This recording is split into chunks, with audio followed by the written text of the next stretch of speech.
Hi friends, welcome back to our channel. Hi అండి, అందరూ ఎలా ఉన్నారండి? నేను బాగున్నానండి. మీరందరూ బాగుండాలని మనస్ఫూర్తిగా కోరుకుంటున్నానండి. ఈరోజు నేను రుచికరమైన ప్రాన్ కర్రీ ఎలా తయారు చేసుకోవాలో చూద్దామండి. ముందు ప్యాన్ పెట్టుకుని ఆయిల్ వేసుకోవాలండి. ఆ తర్వాత పచ్చిమిర్చి తరిగి పెట్టుకోవాలి, కరివేపాకు అండ్ కాజు, ఈ 3 ఐటమ్స్. నెక్స్ట్ టమాటో ఉల్లి పేస్ట్ చేసుకోవాలి. అలాగే ప్రాన్స్, పసుపు, కారం, సాల్ట్ వేసి కలిపి పెట్టుకోవాలండి. అలాగే అల్లం తెల్లుల్లి పేస్ట్ వేసుకోవాలి. నూనె వేడైన తర్వాత కాజు వేసుకోవాలండి. కాజు రెడ్ కలర్ వచ్చినంత వరకు కూడా బాగా ఫ్రై చేసుకోవాలండి. మా పిల్లలకి, మా వారికి చాలా ఇష్టమండి కర్రీ. అలాగే నాకు కూడా చాలా ఇష్టమండి. ఆ రెడ్ కలర్ వచ్చిన తర్వాత పచ్చిమిర్చి, కరివేపాకు వేసుకోవాలండి. ఇప్పుడు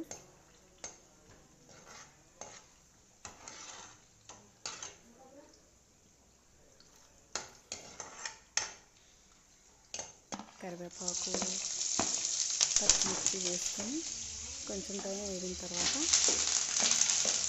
అల్లం తెల్లుల్లి పేస్ట్ వేసుకోవాలండి.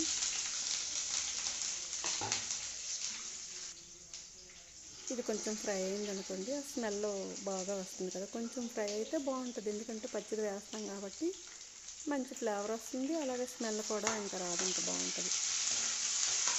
ఇది ఫ్రై అయిన తర్వాత మనం ప్రాన్స్ అన్నీ కలిపి పెట్టుకుంటాం కదండి.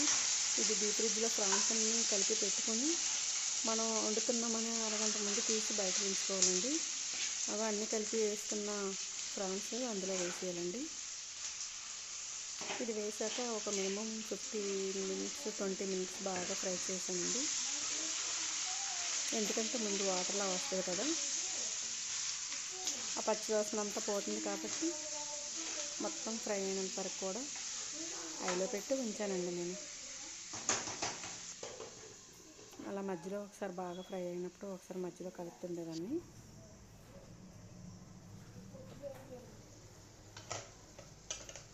అలాగ ఫ్రై అయ్యి వాటర్ అంతా పోయినంత వరకు కూడా ఫ్రై చేయాలండి. అలా చేసుకుంటే మనకి టేస్టీగా ఉంటుంది, బాగుంటుంది. ఇంకా నెక్స్ట్ ఏంటంటే దీనికి అల్లం తెల్లుల్లి ముందు వేస్తాం కదా, ఇప్పుడు టమాటాను ఉల్లి పేస్ట్ వేసుకున్నాం కదండి, అవి వేసుకోవాలండి. అవి బాగా ఫ్రై అయ్యాక ఈ పేస్ట్ వేయాలి. ఇది వేసి ఒక 10 మినిట్స్ అలాగా ఆ స్మెల్ పోయినంత వరకు కూడా పచ్చి వాసన పోతుందన్నమాట. ఇవన్నీ కూడా ఫ్రై చేసుకుంటూ ఉండాలి. ఇది ఫ్రై అయ్యి బాగా వేగించుకున్న తర్వాత దీనికి మనం సరిపడినంత లాస్ట్లో మీరు కావాలంటే సాల్ట్ యాడ్ చేసుకోవడమే, కానీ కారం, పసుపు అన్నీ కూడా ముందు గుండా వేస్తున్నాం కాబట్టి మరి ఏమీ వేయవలసిన అవసరం లేదండి. ఇది బాగా ఫ్రై అయిపోయిన తర్వాత మళ్ళీ మనం లాస్ట్లోనే టేస్ట్ ఏదైనా సరే కావాలనుకుంటే కారం యాడ్ చేసుకుంటారు, లేదంటే మ్యాక్సిమం అంతా సరిపడినంత ముందే వేసుకుంటాం కదండి, మరి ఏం అవసరం లేదు. అలాగ మధ్యలో ఒకసారి తీసి కలుపుతుంటే ఇంకా ఇప్పుడు వాటర్ గ్లాస్ యాడ్ చేసుకుంటే సరిపోతుందండి. వాటర్ వేసుకున్నాక ఒక 10 మినిట్స్ హైలో పెట్టుకొని అలాగా మొత్తం ఫ్రై అయినంత వరకు, దగ్గరికి కర్రీలా అయినంత వరకు అయితే దీనికి చపాతీతో అయినా, నెక్స్ట్ రైస్తో అయినా, దేని పులకాయలైనా దేనికైనా సరే సూపర్గా ఉంటుందండి. కర్రీ కాంబినేషన్తో చాలా బాగుంటుందండి. మా పిల్లలకి, మా వారికి అందరికి కూడా చాలా చాలా ఈ కర్రీ వండుతున్నానంటే తొందరగా వంట చేసామని కూడా అంటారండి నాకు. మా పిల్లలు వేగుతుండగా అమ్మ కొంచెం ప్లేట్లో వేయం తింటాను అంటుంటారండి. లాస్ట్లో మసాలా పౌడర్ వేసుకొని అలాగ దగ్గరగా అయ్యేటప్పుడు ఇంకా ఆఫ్ చేసేయడమేనండి. రుచికరమైన కర్రీ తొందరగా అయిపోతుందండి. ఇంకా టైం ఏం కాదు, వీటికి పెద్ద ఐటమ్స్ ఇంకేం ఇది కాదండి. సేమ్ రెస్టారెంట్లో ఉన్న కర్రీలాగా వస్తుందండి.